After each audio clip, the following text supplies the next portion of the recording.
Sir నమస్కారం sir. నమస్తే అండి. సార్ ఒక మీడియా సంస్థ పైన బీఆర్ఎస్ శ్రేణులైతే దాడి చేశారు. పేరు చెప్పుకోవాలంటే మహా న్యూస్ ఛానెల్ పైన.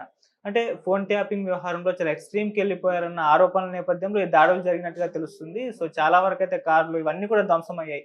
అసలు ఈ మీడియా సంస్థల పైన దాడుల్ని ఏ రకంగా చూడొచ్చంటారు సార్? దీనికి మీరేం చెప్తారు? అంటే వాంటెడ్‌గా జరిగిన దాడే అది. హ్మ్. వాంటెడ్‌గా జరిగిన దాడి అంటే ఆర్గనైజ్ చేసి కొట్టమని చెప్పిన తర్వాత కొట్టారు. ఓకే. అయితే ఈ దాడి నేపథ్యంలో కేటీఆర్ గారు కూడా ఒక మాట చెప్పారు. ఇలా భౌతికమైనటువంటి దాడులు చేయడం చాలా హేయమైనటువంటి పని అన్నాడాయన. అని ఇలాంటి దాడులకు పాల్పడొద్దు అని చెబుతూనే మెయిన్ స్ట్రీమ్ మీడియా కూడా మరీ బరితెగించి వార్తలు రాస్తున్నారు. పరిధి దాటి వెడుతున్నారు. పర్సనల్ ఏరియాలోకి వచ్చి కూడా దాడులు చేస్తున్నారు అని తన ఆవేదనను వ్యక్తం చేశాడు. పర్టికులర్గా ఈ ఫోన్ ట్యాపింగ్కి సంబంధించి తనని బజారుకి ఈడ్చడం కోసం ఒక సెక్షన్ ఆఫ్ మీడియా తీవ్రమైన ప్రయత్నం చేస్తోంది. ఈ ధోరణి సరైనది కాదు అనేది ఎస్టాబ్లిష్ చేస్తూ ఆయన ఒక ప్రకటన జారీ చేశాడు. బాగానే ఉంది. కానీ ముందు దాడి జరిగిపోయింది. అంటే మీరు నిరసన తెలియజేయడానికి ఒక పద్ధతి ఉంది. మీరు వెళ్ళి అక్కడ ధర్నా చేయండి. ఆ ఛానల్ ముందు ధర్నా చేయొచ్చు. నిరసన తెలియజేయటం తప్పేం కాదు. నిరసన తెలియజేసేటువంటి హక్కు రాజ్యాంగం ఇచ్చింది. దాన్ని ఎవరైనా అడ్డుకుంటే అది ప్రజాస్వామ్యం మీద దాడి జరిగినట్టుగా మీరు ప్రమోట్ చేసుకోవచ్చు జనంలోకి వెళ్ళి. అది మానేసి దాడి చేస్తే మీరు క్రైమ్ చేసినట్టు అవుతుంది. క్రైమ్ ఎందుకు చేయాలి? ఇప్పుడు మీ మీద మీకు వ్యతిరేకంగా వాళ్ళు వార్తలు వేశారు, లేకపోతే ప్రచురించారు, లేకపోతే ప్రసారం చేశారు. చేసినప్పుడు మీరు చేయవలసిందేంటి? అనేక ప్రాంతాల్లో మీరు నిరసన కార్యక్రమాలు టేకప్ చేయండి. ఆ ఛానల్ చూడొద్దని చెప్పండి. ఆ ఛానల్ అబద్ధాలు ప్రచారం చేస్తోంది అనేసి మీరు ప్రతి సెంటర్లోనూ రాస్తారోకోలు చేయండి. కావాలంటే ఇంకా అనేక కార్యక్రమాలు ఉన్నాయి. ఏది? దిష్టి బొమ్మలు తగలబెట్టండి కావాలంటే. నిజానికి అది తప్పు అని ఒక జీవో వచ్చింది. కానీ అయినప్పటికీ దిష్టి బొమ్మలు తగలబెట్టండి ఆ ఛానల్, లేకపోతే ఆ ప్రసారం చేసినటువంటి ఆ ఛానల్ యజమానిదో. ఇలా అనేక కార్యక్రమాలు ఉన్నాయి క్రియేటివ్గా చేయగలిగినవి, చేయదగ్గవి. అప్పుడు ప్రజలు మీరు చెప్పింది వింటారు. ప్రజలకి కన్వే చేయడం కదా మీకు కావాల్సింది. భౌతిక దాడులు చేయటం వలన ఏమవుతుంది? ఇప్పుడు కేసు పెడతాడు. మహా టీవీ మీద వీళ్ళు వెళ్ళి ఆ కారుల అద్దాలు పగలగొట్టారు, పెద్ద పెద్ద రాళ్ళు వేశారు. లోపల ఇన్సైడ్ కూడా దాడులు జరిగినాయి. కొంతమంది మీద భౌతిక దాడి జరిగింది. ఒక వ్యక్తి చెయ్యేదో చూపించాడు ఆయన, మహావంశీ గారు చూపించారు. అక్కడేదో గాయమైంది. తర్వాత అజిత్ గారిని ఏదో కర్రతో అదిలించే ప్రయత్నం చేశారు అనేది ఒక ఆరోపణ. ఇది ఒక కేసు ఫైల్ అవుతుంది. కేసు ఫైల్ చేస్తానన్నాడు ఆయన. ఆల్రెడీ పోలీసులు వచ్చారు అక్కడికి. ఇది కాదు, మీరు కేసు పెట్టించుకోవడం కాదు కదా మీరు చేయాల్సింది. మీకు జరిగిన అన్యాయాన్ని, మీడియా చేస్తున్నటువంటి దుర్మార్గాన్ని ఎండగడుతూ మీరు అనేక కార్యక్రమాలు చేయండి. ఆ కార్యక్రమాలు చేయకుండా ఇలాంటి కార్యక్రమాలు చేయటం అనేది కరెక్ట్ కాదు, అది ఇబ్బందికరం. అందుకని ఇమ్మీడియట్గా ఆయన అంటే ఇలాంటి దాడులకు మీరు దిగితే అవతల వాళ్ళకి వచ్చు కదా. ఆయన ఉద్దేశం ఏంటి? ఇది వాంటెడ్గా జరుగుతోంది. మహా టీవీ ఛానల్ ఎవరిది? ఎవరు వెన్నుదన్నుగా ఉండి నడిపిస్తున్నారు అనేది కొత్తగా ప్రపంచానికి చెప్పక్కర్లేదు. ఏ రాజకీయ పార్టీకి చెందిన భావజాలాన్ని వారు ప్రసారం చేస్తున్నారు, ఆ పార్టీ తాలూకా ఇన్ఫ్లుయెన్స్ ఖచ్చితంగా ఛానల్ మీద ఉంది అనే విషయం ప్రపంచానికి తెలుసు. ఆయన చంద్రబాబు నాయుడిని తరచూ టార్గెట్ చేస్తుంటాడు కేటీఆర్. ఈ టార్గెట్ చేయటం అనేటువంటి కార్యక్రమంలో ఇప్పుడు ఏబిఎన్ ఛానల్ ఎవరికి వత్తాసుగా నిలబడుతుందో అందరికీ తెలుసు. బీఆర్ఎస్ వర్సెస్ టీడీపీ యుద్ధం కింద దీన్ని మార్చేటువంటి ప్రయత్నం ఒకటి జరుగుతోంది. ఈ ప్రయత్నం అవతల వాళ్ళు చేస్తున్నారు. ఆల్రెడీ ఆ కార్యక్రమం ఏబిఎన్ నుంచి, మహా టీవీ నుంచి జరుగుతున్నప్పుడు మీరెందుకు దాన్ని నిజమని నిర్ధారించాలి? మీరు వెళ్ళి దాడి చేసి. ఇలాంటి దాడి సహేతుకం కాదు. మేము పొలిటికల్ క్రిటిసిజం పెడతాం ఎవరి మీద అయినా సరే. చంద్రబాబు నాయుడు మీదన్నా పెడతాం, మహావంశీ మీదైనా పెడతాం, ఎవరి మీదైనా పెడతాం. పొలిటికల్ క్రిటిసిజం పెట్టే హక్కు మాకు ఉంది అని మీరు నిలబడాలి కదా మీ ఆర్గ్యుమెంట్ మీద. ఈ దాడులు చేయటం వలన వాళ్ళకు ఒక రకంగా ఊతం ఇస్తున్నాడు ఈయన కేటీఆర్. అది మానేయాలి. అంటే ఆయనకు తెలిసి జరిగిందా, తెలియక జరిగిందనే చెప్తారు. కానీ జరిగిన దానికి ఇమ్మీడియట్గా తను సారీ చెప్పాలి. సారీ చెప్పేసి ఇది మాకు తెలిసి జరగలేదు, తెలిసి జరిగినప్పటికీ తెలిసి జరగలేదనే ఏదో ప్రకటన రావాలి ముందు. ఇచ్చేసి అది పార్టీ వైపు నుంచి రావాలి. కేటీఆర్ వ్యక్తిగత స్థాయిలో కూడా అక్కర్లేదు, పార్టీ నుంచి ఒక ప్రకటన ఇచ్చి, బాబు ఇది మాకు తెలిసి జరగలేదు, ఇలాంటివి చేయటం మా సంస్కృతి కాదు, మాకు తెలుసు ఎవరిని ఎలా హ్యాండిల్ చేయాలో మాకు తెలుసు, ఈ జరుగుతున్నటువంటి కార్యక్రమాలకు మేము రాష్ట్ర వ్యాప్తంగా నిరసన తెలియజేస్తాం, మా మీద ఇలా విషం కక్కుతున్నారు అనే మాట వాడాడు ఆయన.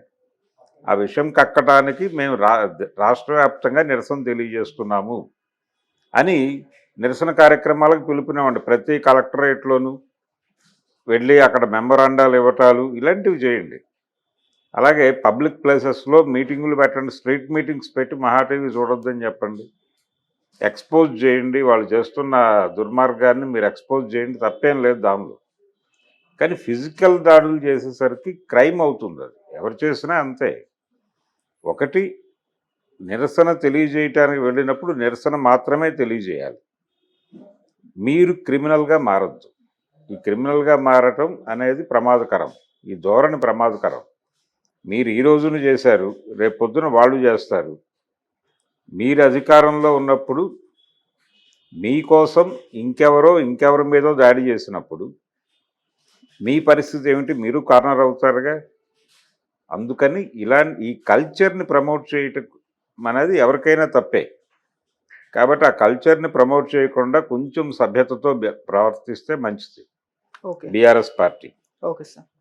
సార్ అక్కడే హీరో సుహాస్ గారు కూడా ఉన్నారు. ఆ గొడవ జరిగింది, ఆయన కారు కూడా ధ్వంసమైనట్టుగా కూడా తెలుస్తుంది సార్. అందరి కార్లు ధ్వంసమైన అక్కడ బయట పార్క్ చేసినటువంటి కార్లు ఇప్పుడు పరిస్థితి ఎలా తయారవుతుందంటే, ఆ బయట ఉన్నటువంటి అన్ని కార్ల అద్దాలు పగలగొట్టారు.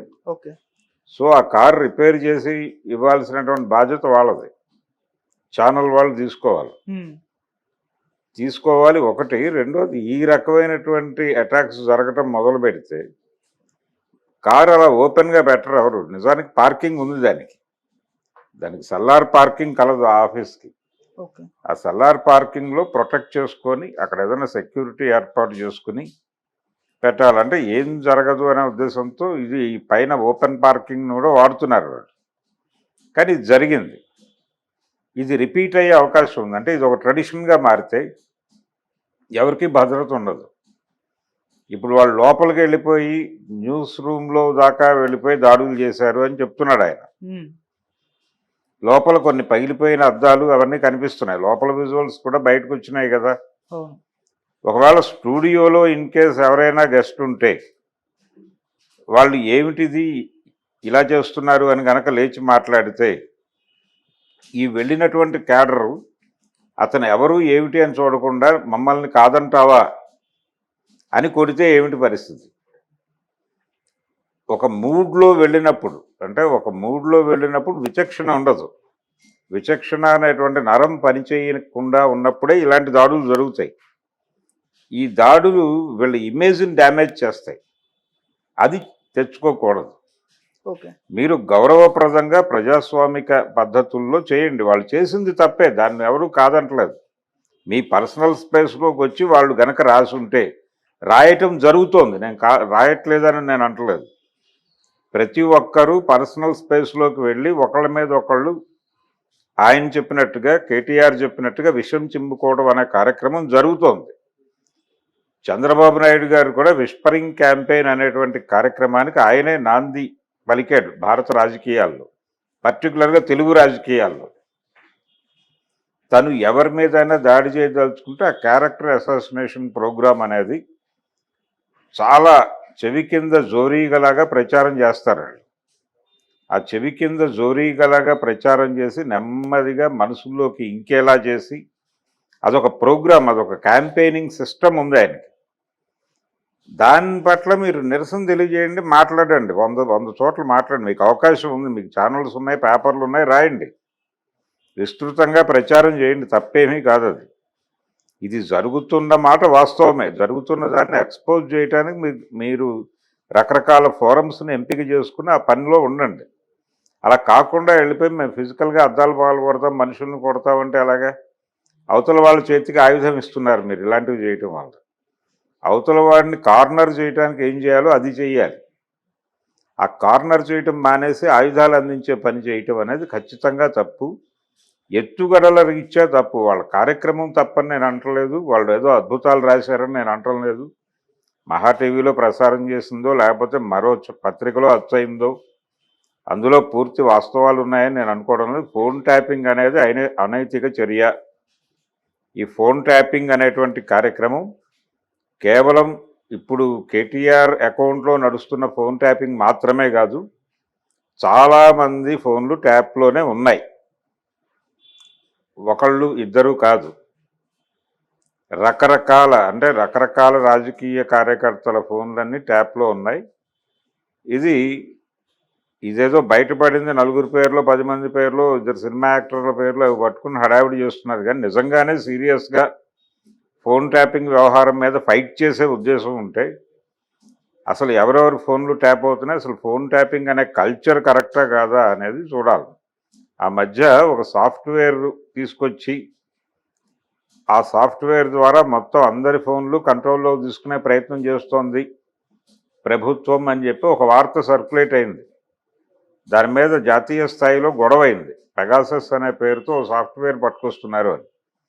అది కాదు, అసలు ప్రతి ఫోన్ నెంబర్తోనూ ఒక ఫోల్డర్ ఓపెన్ చేసి ఒక సూపర్ కంప్యూటర్లో దాని తాలూకా యాక్టివిటీస్ అన్నీ దానిలో డంప్ అయ్యి అవసరమైనప్పుడు దాన్ని పరిశీలించేటువంటి ఒక మెకానిజం ఏర్పాటయి ఉంది. ఇప్పుడు ఫోన్ ట్యాపింగ్ మీద మాట్లాడుకోవటం అంటే ఆ స్థాయిలో మాట్లాడగలిగితే మాట్లాడాలి, లేదంటే లేదు. ఇది జస్ట్ బీఆర్ఎస్ పార్టీని అన్పాపులర్ చేయటానికి దీన్ని వాడుకుంటున్నారు. ఈ వాడుకోవడం అనే కల్చర్ కరెక్ట్ కాదు. ఆ ఏరియాలో వాళ్ళు బీఆర్ఎస్ని టార్గెట్ చేస్తున్నారు, ఇబ్బంది పెడుతున్నారు. ఆ ఇబ్బంది పెడుతున్న దాన్ని ఎక్స్పోజ్ చేయటానికి మీరు కొన్ని ప్రయత్నాలు చేయండి. అది డెమోక్రటిక్గా ఉండాలి. డెమోక్రటిక్ ఏరియా దాటి మీరు ఓవర్ యాక్షన్ చేస్తే మీకే ఇబ్బంది. మిమ్మల్ని మీరు ఎక్స్పోజ్ చేసుకోవటం. అది క్యాడర్ని అటువైపు డ్రైవ్ చేయకండి, క్యాడర్ని కంట్రోల్లో ఉంచండి. ఎమోషనలైజ్ అంటే ఇది ఎలా ఉంటుందంటే, నువ్వు కొట్టే తర్వాత నేను ప్రకటన ఇస్తానన్న పద్ధతిలోనే ఉంటుంది.